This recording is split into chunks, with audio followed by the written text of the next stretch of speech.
What's going on, Wolfpack Nation? Welcome back to, I guess we'll say part two of our midseason reviews. This episode, Michael, Tracy, and myself will break down the defense. If you haven't already gone and checked part one of the offense, where Leighton and Macon and newcomer Lindsey broke down the offense, you can go check that out first. If not, you can. I think you probably want to watch this one first. I think we're going to have more positive things to say than they did on the offensive side of the ball. So, yeah, we got the good side.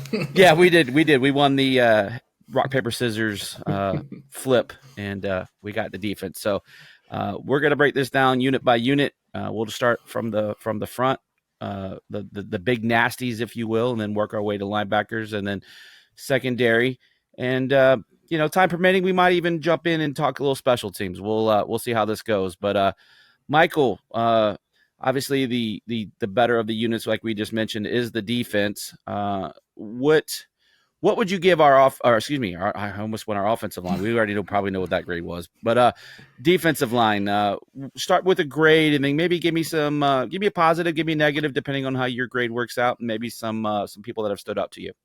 Yeah, I mean, so overall, starting out with the grade, I think a solid A. I mean, they're coming into the season, it was definitely a kind of a concern, I think. I mean, you knew you had Davin Van and CJ Clark and Savion, and those guys have been there a while. And especially, a lot of people thought Davin Van was going to have a big year, and he's having a big year. But, it was really the depth coming in because you lost Josh Harris. Sure. But we did well in transfer portal there with Red Hibbler and Noah Potter, and Brandon Cleveland as a sophomore has been really outstanding. Absolutely. I think you've got it pulled up, but I want to say in the country, what are we in sacks? We're up there, right?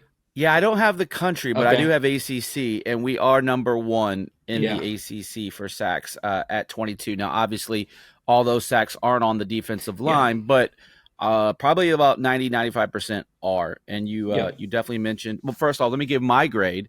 I would say an A minus. I think they've definitely done their thing.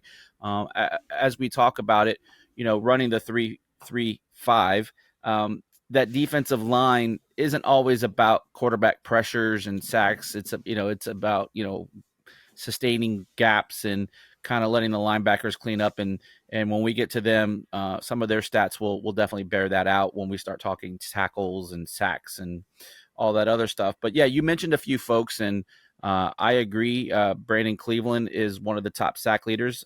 He's got 3 on the season. That's impressive as the nose tackle. Yeah, and then you mentioned good old Red.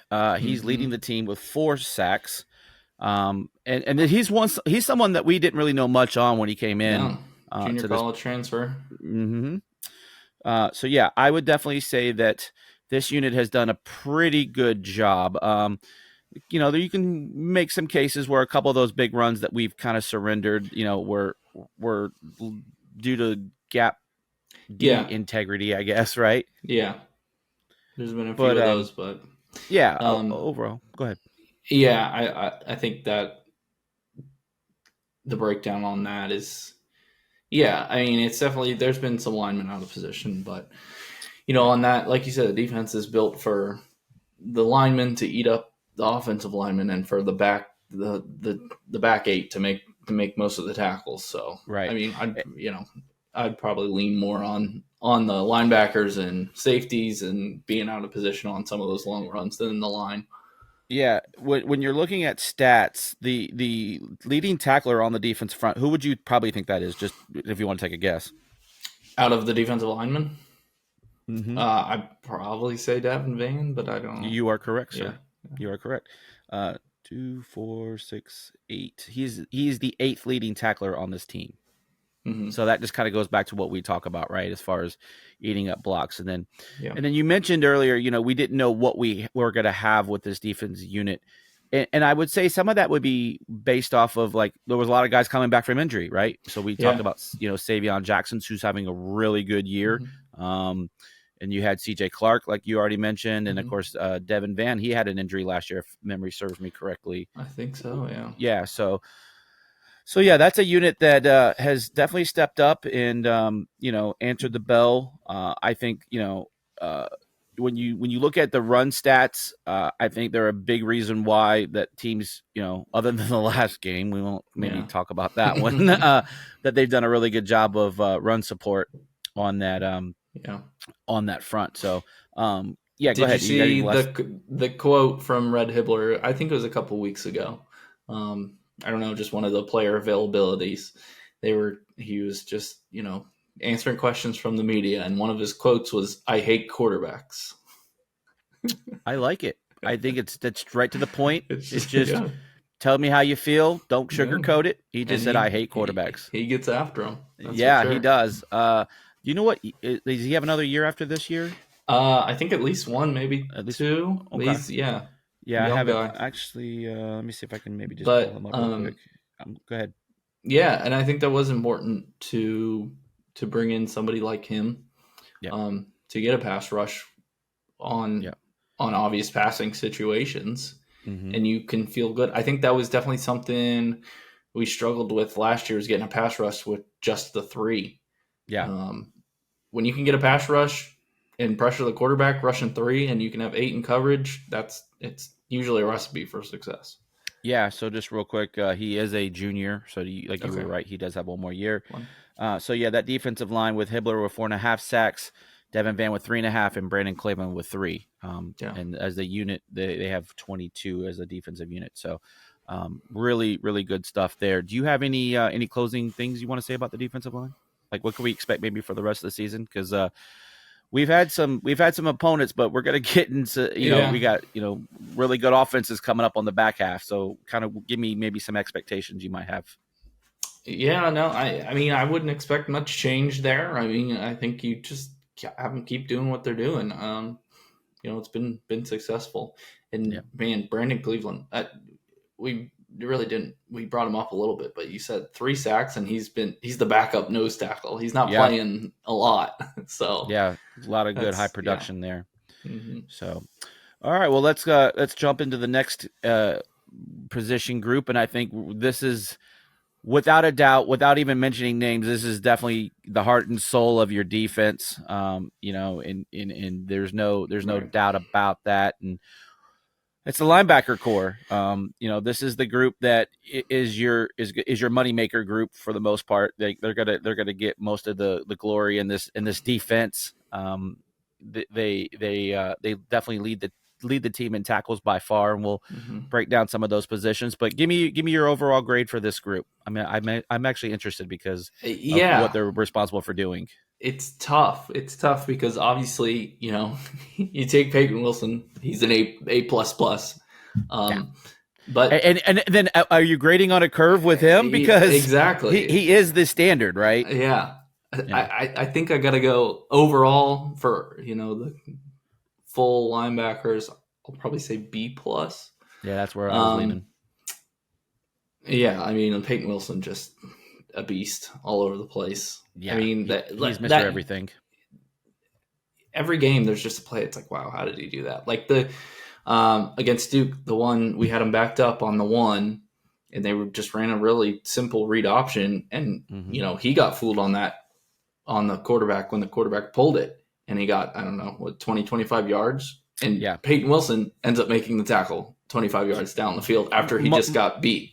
much like he did against Notre Dame. You Yeah, remember that play? Yeah, where yeah, he that graded too. out like 23 miles It's an hour, crazy. some insane number. Yeah. Yeah, Um, but I think besides him, there's been times that the other linebackers, Betty and Scott, and Fordham. I think Fordham had a really good game against Virginia. He started that game because hmm Betty was having a daughter. But yeah. I think outside of that Virginia game, Fordham struggled a little bit too. Um, I think they're Do you better. get hold on before we go? Do you get extra credit for having a kid? I don't know. You You should, definitely I get a tax guess. credit. I don't know if you get extra credit, but yeah. Go ahead, man. um, I think this unit is better in pass Hmm. defense over Yeah, last year. I think they're a bit more athletic, a bit faster, but I think that hurts them in the run game because they're they so over quick to the pursue. ball. They overrun stuff. Hmm. Um, I mean, even Peyton Wilson to an extent there. I mean, that's been the thing he's struggled with. Not so much this year, but in previous years, he's just flying so hard. And I think that applies this year to, you see that with Betty and Scott and Fordham to some degree. But yeah, I think overall they've definitely been solid. So B plus. Yeah, I would agree with that. Just kind of breaking down Peyton Wilson, I mean, we're going to spend a couple minutes on Peyton because he deserves it. He is your captain of captains, if you will. What is that movie? My Captain, I think was like Dead Poet Society, I believe it was. But through 7 games, he's got 39 solo tackles, 42 assists, and 81 tackles total. That is the most tackles in the ACC. Even playing that extra game, because some teams only have played 6 to this point. He's averaging 11.6 tackles a game. Yeah, that's crazy. And he's second on your team with sacks. Yeah. I mean, it's just, he's everywhere, right? I mean, it's crazy. Like, he's doing this, coming off the injury history he's had. And this is exactly what he came back for. I mean, minus the team accomplishments, but personal accomplishments. This is exactly what he wanted to prove. He could put together 2 healthy seasons back to back. And he's really, playing himself into some real NFL money next year. Oh, and by the way, he's tied for the team lead in passes defended with 3. I didn't know that either. And he's got an INT. And 4 sacks for 28 yards, so he's second on your team in sacks. So, like I said, he is Mr. Everything. Dare I say, like, I mean, he's definitely on track for first team all ACC. I don't think there's a question on that. Buckus midseason award finalist, absolutely. Midseason All-American, maybe midseason All-American. I think he's got a real good chance as a ACC Defensive Player of the Year, depending on how that vote goes, and that's a media vote. And a lot of those guys aren't guys that have necessarily played ball. Sometimes those postseason awards go to teams that have got good regular season success. So we'll see how that figures out. I wouldn't be surprised if, well, no, that's kind of a bold take. I was going to say if he was an All-American, but not ACC Defensive Player of the Year. But I don't know that if he keeps this up. I mean, he has to be. Yeah, I mean, you get both. Yeah, anyone that watches any kind of football should be able to pick that out. But obviously there are some other folks on the linebacker core, and we kind of mentioned those. Jalen Scott is our second tackler at 37 tackles. So again, going back to Peyton, he's almost got double the amount of your second best tackler in the same position group room. So that's insane. And then your fourth leading tackler is another linebacker, Caden Fordham, like you kind of mentioned. He had shined with that UVA game. But I guess we'll talk about so we gave grades. I think we were both solid B pluses. I think we're copacetic there. Just kind of give me your outlook for the rest of the season with this position group. Assuming everything stays the same. Yeah, no, I mean, like I said, I expect Peyton Wilson to continue on this crazy year. He'll definitely be up for a lot of awards at the end of the season. He's on track for 160, almost like 160 total tackles. Yeah, that's crazy. Yeah. I mean, actually about 145. If you get to we're at 7. 100, if a single linebacker gets like 100 tackles, that's considered like a great year. You're saying he's, you could get to about 140, but 45. I don't know. I mean, it's just more discipline in the run game, especially for these guys to really take it up another notch. But before we continue, I want to take a quick second to tell you about our sponsor, Flatlands Jessup Insurance Group, that has your whole world covered, with agents in 5 offices throughout Eastern North Carolina to help you decide how much coverage you need, offering policies for home and auto, recreational vehicles, commercial, crop, health, life, and employee benefits. They are able to combine options to find a comprehensive solution that works for you. Flatlands Jessup protects the things you love so you can spend less time worrying and more time enjoying them. Find them on Facebook and Instagram at Flatlands Jessup. You can also visit their webpage at www.flatlandsjessup.com. So please make sure to go and check them out. Yeah, And I think we haven't really talked about it with the defense. Maybe we should have led with this, but they've been susceptible to very big plays this year. Mm-hmm. I can think of about 4 or 5 really explosive plays. They could have gone for touchdowns with runs. A couple of big passes that have happened, and so it's just a matter of just cleaning those things up. And it doesn't look like we should be giving up those type of plays with the kind of talent we have on this team. No. These are plays that we did not give up last year.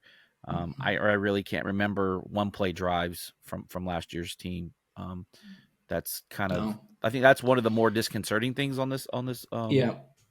It's, just like I said, discipline on, play action in the run game. Just be in the spot you're supposed to be. At least put yourself in a position to make a tackle, right? You get yourself out of position, and then there's nobody within 5 yards of him in any direction. Yeah, and it's just not a recipe for success. And I think that's something that improves with experience. Especially in the secondary, we'll get there. You're playing a lot of young guys, especially at safety. And in the 3-3-5, safeties are a big part of the run game, especially the way Gibson runs it when he's comfortable leaving his corners on an island. So safety's got to be helpful in the run game. Right. And anyone that's watched NC State football will tell you that. Like, you just think about Tanner Engel and run support. He was just a beast, and that's pretty much the way you want to run that defense.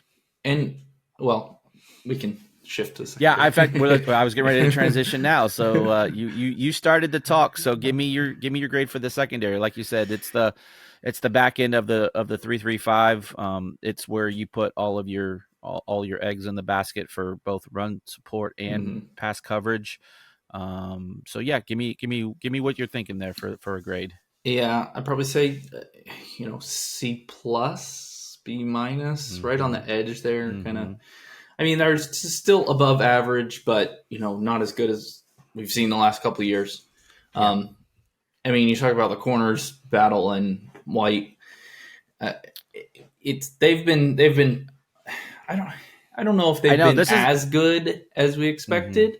But overall, they've still been solid, and a lot of times teams are just avoiding Aiden White, and they're going after Battle more. Yeah, and the statistics bear that out. Aiden's only got like 2 pass defenses this year, I think. Right, they're just not throwing towards him, which is usually a pretty good sign of how good that corner is. He's only got like 2 from what this stat I'm looking at here. No, I'm sorry, 3. He does have 3. Sorry, I didn't see him both. But obviously our again, I'd said Peyton Wilson was tied for the team lead in passes defense. But yeah, your other guys are Sean Brown, who's had a really good year, I think. I would probably he bumps it up for me on the defensive side. And here's one thing we haven't talked. This is a unit, especially on the safety side of the house, where we've just been decimated by injuries. So we're down, to probably our 3rd string guy now on that side of the house, because we lost, what was it, Harris at the beginning of the season, and then we lost. Obviously, we lost. Go ahead. Boykin's back now. He was out for a couple games, but he's back now. Okay. Yeah. Okay, so I think he would have been the starter then, right? So I think you're really just down Harris. Well, and Ledford. Raheem Ashford, not Ledford. Good grief, he was former coach. Yeah. No, Raheem Ashford. Yeah. But he was a backup coming in too. So I think you're only down 1 starter technically. But it's still thin. Yeah, for sure. And Sean Brown, like you said, has really been impressive. He reminds me a lot of Tanner Engel's early years when he was, Tanner Engel struggled in pass defense as well. He was great in run support, made some big hits, got a couple targeting penalties like Sean Brown did, but also struggled. And by the time after a couple of years, I mean, Engel's never going to be your best safety in coverage, but he was good enough. He wasn't going to make too big of a mistake But and again, I like you think said, that's not what you ask your safeties really to do. right, At least that safety. That yeah, safety is more your run support guy, where yeah, that's your strong, and then your free safety hmm is the guy that you're going to roll and rotate hmm into coverage. yeah, Especially when you're running that 3-5-5, you're going to run some nickels out there. So you will roll your coverage depending on alignments on the offense. yeah. Um, but yeah, Sean Brown's got 20 tackles this year. I'm sorry, 35 tackles, 20 solo. So that kind of talks about your run support that you were referencing. He's got a forced fumble and an INT, and then a targeting. So it's almost like a Gordie Howe hat trick for hockey. You got a little bit of everything in there. But yeah, I guess I want to spend a minute and kind of talk Aiden White and Shaheem Battle. You mentioned them. I think at times teams have picked on Shaheem a little bit this year. He's kind of um, I wouldn't struggle's not the right word, because cornerback is one of those No, feast or famine type of positions, almost like a quarterback, where again, you see them because they're quote unquote making plays or getting mossed, right? It's yeah, usually one or the other, and right, if you're not hearing a cornerback's name, that means they're either not throwing to them, or like they're not screwing up and giving up big plays, right? Because you always hear, that was a touchdown for so and so was in coverage, right? yeah, And so if you're not hearing a cornerback's name, usually that's kind of a good thing. But right. again, it feels at times that Shaheem has gotten picked on, and that's just kind of going to happen when you have a really stellar guy on the other side, because like you said, they're going to shy away from him, no pun intended. um, but just kind of, I don't know, like not hearing, like, because Aiden had like what, 6 interceptions last year, was it 5? Like he had a Well, bunch. yeah, it was somewhere between 4 and 6. Yeah. And so he hasn't had that kind of production again. Yeah, Teams have they're just figured him avoiding out. him. Yeah. Yeah, it's just one of those things where I feel like we're okay, but not as good as we were last year. Yeah, yeah, and like you said, I think that's just because they're just thrown to whatever side of the field Aiden White isn't on. Right. So just by that fact, you're gonna have more plays go against Battle than you are against White. It's just kind of the Yeah. nature of it. Yeah, a couple names we haven't really talked about that I kind of want to get your thoughts are Bishop Fitzgerald and Robert Mhm. Kennedy. Robert Kennedy being they're both transfers into the Yeah. program. And I guess let's think about that for a second, because we've done a really good job plugging holes on the defensive side with the portal. Yeah. I'm sure we can say that, and not the other episode that they did, Yeah. but just kind of talk to me about Robert Kennedy. He's a guy that's flashed a couple of times this year. Yeah, yeah. I mean, he's been pretty much as good as you can hope for from a grad Yeah, transfer. group of 5. Yeah. Yeah, especially from G5. I think he's played at ECU Old and Dominion. Old Dominion. Mm-hmm. But yeah, no, there always seems to be at least one or two plays, whether it's he's had a couple fumble recoveries, couple interceptions, or Mm-hmm. he's Well, he had returned. that touchdown. Yeah, he Yeah, he had that returned touchdown against one. Marshall. He's always making at least one or two big plays a game. So Mm-hmm. he's been great. You're gonna have to find somebody to replace him again though, because he was a grad transfer. So Right. And then Bishop Fitzgerald has come in and done some nice things. He's got 24 total tackles. yep, 2 passes defended. Both he and Kennedy have 2 passes defended. But just kind of give me your thoughts on him yep. playing the safety position. And I think A guy that's had to step up. right. He's starting now because of the Jakeem Harris injury. Yeah. I think overall though he's been solid. Not as big of an impact as Robert Kennedy, but still serviceable, and I want to say he's got at least another year left as well. I think he does. So yeah. Let's see. Yeah, he's a junior. Hopefully Jakeem Harris gets another year, because I think he should be eligible for one. But if not, I mean, your next year is looking pretty good safety position wise. Sean Brown keeps growing, especially in pass coverage, which I think he has really, even from the first game against UConn and Notre Dame. Like, Sean Brown got beat a bunch of times in pass coverage, whether it was just on play action or whatever.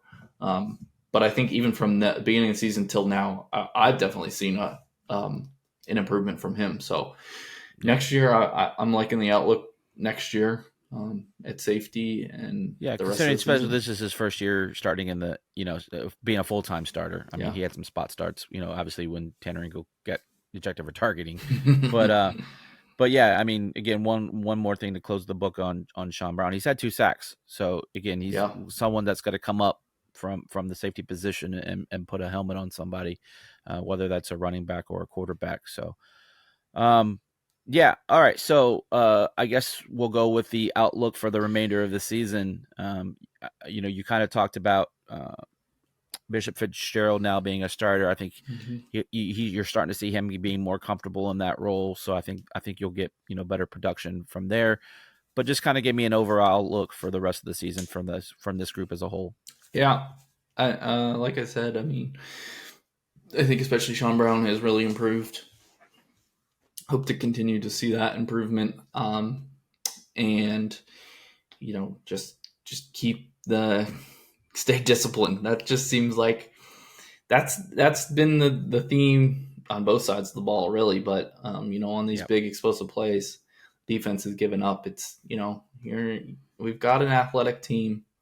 It's just mental mistakes, but that comes with when you're replacing guys with injury, you're playing some younger guys. So yeah, for sure.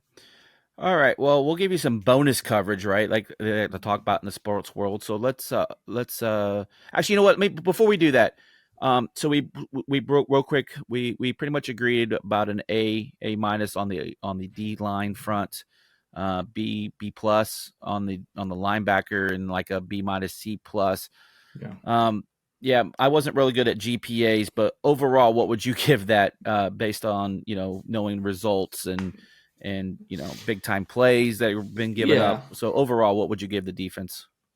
Yeah, I think that all rounds out to right around a solid B, overall. It's still I didn't look at the numbers, but I'd probably say it's still a top 40-ish defense overall. That's what we were hovering around before the Duke game. I mean, we did great. We only gave up 4 completions against Duke, right? So we gave up 24 points. Never mind. But I would hover around the B minus, somewhere around B. Somewhere around there. But, right. Last year, so the previous 2 years have been top 20 in the country. Right. So I mean, you're gonna have a fall off at some point, a little bit, right? But all right. So onto that bonus coverage. We'll spend about maybe 5 minutes here and talk about special teams, because I think that's a unit that doesn't get spoken about a lot, but it's a unit that's been very productive. So let's talk about the return game real quick, and then we'll get into the actual specialists themselves. You've got Julian Gray, who's handled most of the kick returns, and then Jalen Coit on the punt returns. Now, Julian Gray in the ACC is 4th in average return yards at 28.6, which puts you at some nice starting position on the field. And then Jalen Coit is 2nd in the ACC in punt returns at 13.7 average, just 2 yards behind the leader in Tucker Holloway from Virginia Tech. So just kind of talk about the returners, and then kind of give me a grade in that regard. Yeah, Julian Gray has been really good returning kicks. He got the one for a touchdown against VMI. Well, he had 2. One got called back for a penalty, which I don't think that penalty really would have affected the tackle. Play of the that game, guy wasn't or making the the tackle, so he almost had 2. But yeah, I mean, he's just that's a very valuable thing. I mean, I don't think last year, who was returning kicks last year? Jordan Houston. Yeah, mostly. Oh yeah, on kickoffs. Yeah, Jordan Houston, and then Thayer Thomas was our punt returner. Yeah. But yeah, I mean, that field position is valuable. For Julian Gray, I'd give him A minus. Yep. And what about Jalen Coit? What would you give him? And Coit has been good. He hasn't broke one for a touchdown yet. I feel like he will before the end of the year. There's been a couple he's been close on.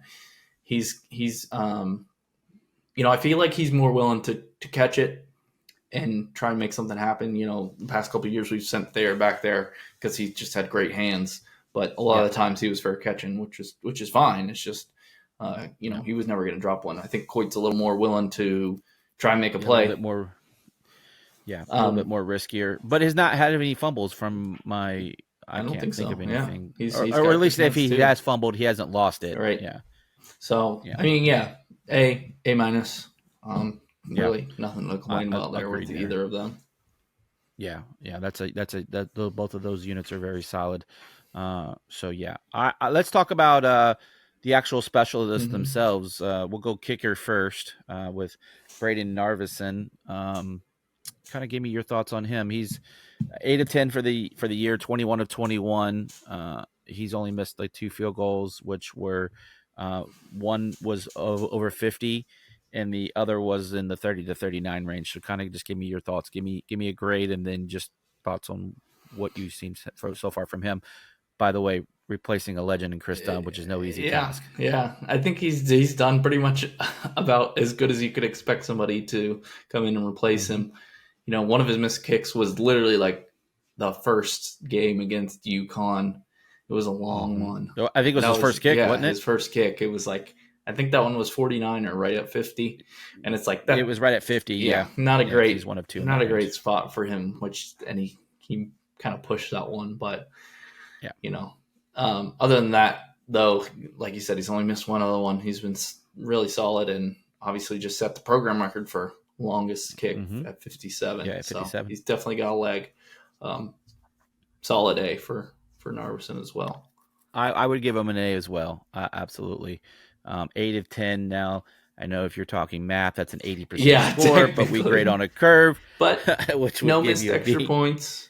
No missed extra points, right? Factor that in. Doesn't really kick off. I don't think. I think Colin Smith's still doing that, right? Yeah. So, I still give him an A. Again, when you set the program record, I mean, that's a little extra credit in my book, right? We talked about extra credit earlier, and that would have been that kick would have been good from 60. I think he had a couple extra yards on that one. Yeah, for sure. And you get a couple extra bonus points when that's the only points we score that too. So you kept us from getting a goose egg. So yeah, no complaints there. And so I guess we'll just talk about the punter real quick. Go ahead and give me your thoughts there. Off of Noonkester, Caden Noonkester. Yep. Boomkester. Boomkester. I like Boomkester. I've never. Yeah. Did you come up with that, or did you see that somewhere? Probably on Twitter somewhere. Somebody. But it's very accurate. I mean, dude's got a leg. He's only shanked that one against Marshall all season. But I think he's only a sophomore as well. Kind of took over halfway through the year last year and was really good last year, and then just has been great this year. He was a guy that took over for I can't remember who we brought in, but it was the kid that we brought in from Townsend. I can't remember his name. But yeah, you're right. He took over probably, I want to say around the 8th or 9th game of the season last year, and he hasn't really looked back. His net is only 39.7. I don't really think that's a fair. Yeah, I would have thought that it would have been more. Well, net, I mean, that includes return yards, right? Yeah, he's averaging 42.6, which again, it feels like he's kicked better than that, but I think he's got really good hang time, and he's dropped 16 inside the 20. He's averaged his longest 67. He's only had 2 touchbacks, which is really good. You want to give your special teamers a chance to down the ball, and like I said, go ahead. That's why I think I've heard them talk about hang time is almost more important than distance now, because it gives your coverage team a chance to get down the field. Really only one game he struggled, and that was the Marshall game. That was his worst kicking game ever of the season. So give me a grade. What are you thinking here? I'll say solid A as well. Okay, I was thinking B plus. I was thinking B plus for him, but maybe an A I don't minus. think he shanked the one. But kickers have feelings, so we're not gonna, or punters do too. Well, again, I think he should get extra credit too here, maybe because he was in one of the uniform reveals, right? He did the Ag Day, so maybe give him a couple bonus points there. But overall on special teams, we'll go ahead and get close to wrapping this thing up. But overall special teams, so punting, kicking, returning, where are you at with that? Yeah, I mean, special teams under Goebel as the last couple of years has been pretty solid. Definitely, can be a game changer in some games. Mm-hmm. We didn't even talk about Joe Shimko, long snapper, who's been perfect. For sure. He's been perfect like the last 3 years. So it's like, I think he's a guy that you probably will see in the NFL. Yeah. I wouldn't be surprised. I mean, it's hard to break through, because there's only really 32 of those. Yeah. Just much like kickers and punters, there's not two deeps on the long snappers. But I have a feeling he's going to get a look. Yeah. Come NFL time. And then Colin Smith doing the kickoffs has been solid as well. Just other than the Marshall game where we kind of shanked those two, but that's I forgot about that, but. Yeah, Marshall was probably our worst special teams. It was weird. It was like, I don't know, but it didn't hurt us really in the end. Correct. But yeah, he's when you want him to put it out of the back of the end zone, he can do that, no problem. So no problem. So we're gonna go solid A or A minus. I'll go A minus. This I think so too. This year. Yeah. So. And there really isn't much to talk about for the future, because they just go out and do their thing. There's really nothing that I think like you said, I think Shimko could be an NFL guy. I think Noonkester will be an NFL guy, which that may be 3 punters in the NFL for state. That'd be crazy, right? We might be punter U, which I don't know if you really want that designation, but. Anyway, all right, Wolfpack Nation. Well, that'll do it for this midseason grade and review of our defense. And like I said, we gave you some bonus coverage there with the special teamers. Again, we appreciate you guys tuning in as always. And if you haven't, go ahead and like this video, share it with your friends. We definitely appreciate it. And if you're not already a friend of the channel, go ahead and subscribe and hit that bell so you can get notifications. And as it is football season and we'll be getting basketball season soon, we'll have lots of giveaways for tickets. So make sure you're a member of everything that we got so you can qualify for those giveaways. And as always, Wolfpack Nation, we love you and appreciate you. And go Pack. We'll see you next time.